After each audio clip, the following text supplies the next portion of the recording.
మీ ఆయన ఏం మా చేస్తారు? ఆయన లేడు మేడం, చనిపోయాడు. చనిపోయారు. ఏం పని చేస్తుండే తను? House keeping. హౌస్ కీపింగ్లో ఉండేనా ఆయన? పిల్లలు ఎంతమంది ఉన్నారు? 2 కొడుకులు. ఇద్దరు. ఎక్కడ చదువుతున్నారు వాళ్ళు? ఇక్కడనే గవర్నమెంట్ స్కూల్. ఏ ఏరియా? విలేకంపల్లియా? ఏ క్లాస్లో చదువుతున్నారు? First year, second year.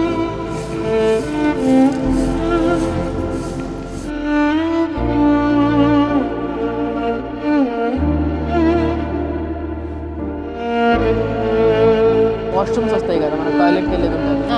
So మీరు ఎలా టాయిలెట్ యూజ్ చేస్తారు?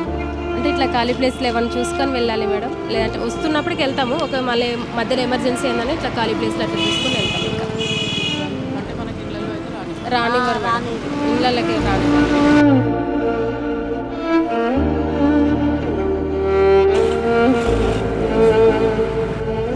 అసలు తిన్నది వాంతింగ్, ఇట్లా కుక్కలు, మోషన్ మిషన్ అంతా తీసేస్తున్నాం. చాలా అంటే చాలా గలీజ్. అసలు మా చేతులతో నెత్తి అది ఎత్తడం వల్ల గలీజ్ వల్ల తిన్నికే మాకు కూడా ఇబ్బంది అవుతుంది.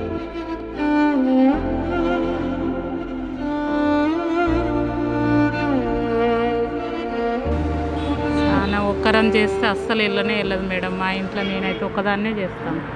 మా ఆయనకు బ్రెయిన్కి ఆపరేషన్ అయింది, అసలు ఏమీ పని చేయడు. 2 పిల్లలు చదువుకుంటారు. ప్రాబ్లాలు అవుతున్నాయి కదా మాకు కూడా. రోడ్డు మీద వస్తుంటే ఒక్కళ్ళమే వస్తుంటే ఎవరో ఒకళ్ళు ఆ కార్లు ఆపుతారు, ఇట్లాగా ఎక్కుతారు, ఆడదాకా అంటారు. బైకుల మీద ఉంటారు, కదుపుతారు. రోడ్డు మీద పోయే మా పిల్లలు కూడా కదుపుతారు. అవన్నీ తట్టుకొని రావాలి. ఏమో 4-3 అయితే కలిసి వస్తే ధైర్యం ఉంటుంది. ఒక్కొక్క చోట నుంచి రావాలి. వంట వేసుకొని వచ్చి ఎక్కుతావా అని అంటారు. చాలా అది చేస్తుంటారు వెంకంగా వచ్చి. ఆ నైట్లో లేచి వస్తుంటే కూడా వాళ్ళు వీళ్ళు బాధ పెడుతుంటారు. సూర్యుడు ఉదయించకముందే స్టార్ట్ అయ్యే ప్రయాణం ఇది.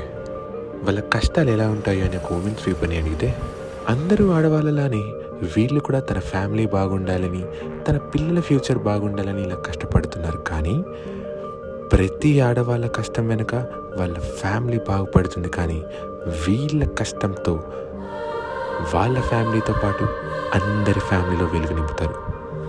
చేతిలో చీపిరి, భుజాన ఫ్యామిలీ బరువు. నువ్విచ్చే చిన్న రెస్పెక్టే వాళ్ళకి గుర్తింపు.